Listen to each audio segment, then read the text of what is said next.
Laking gulat ng mga residente ng Barangay Baclaran dito sa Parañaque sa tumambad sa kanila ngayong umaga. Tonito-niladang basura na inanod mula sa dagat. Mga basura tulad ng plastic, gulong, kahoy, damit, styrofoam at iba pa ang nagsisiksikan sa bahaging ito malapit sa Baclaran Church. Di raw inasahan ng Parañaque LGU na mangyayari ito. Kami yung nakulantang dahil hindi naman ako ganito talagang nagiging problema ko rito.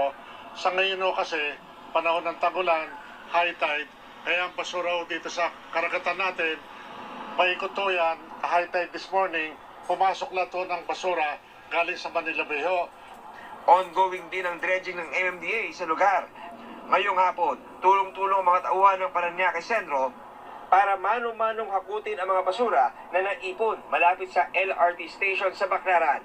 Palagay ko, almost 10 trucks. Ang kautusan ay kailangan linisin, tanggalin itong basura ngayon sa ilog. At kami ay nakikusap sa mga isang sambayan na kababayan natin.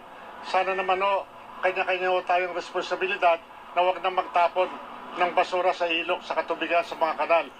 Dapat disiplina sana para maiwasan ng pagbaha. Para sa MMDA, mga basurang tinatapon sa daloy ng tubig ang malaking sanhi ng pagbaha. So, yung lumalabas na nakita nyo, na nagiging cause, basura siya. Kasama po talaga. Malaking parte po rin yung pong basura. Sabi nga, may kasabihan tayo, basurang itinapon mo, babalik din sa'yo. Ang dali pong manita or mag-point finger sa gobyerno. Ang pamahalaan naman po ay talagang ginagawa ang lahat. Pero sana, lahat po tayo, meron po kayong obligasyon para maiwasan po natin yung ganitong klase ng pagbaha. John Consulta.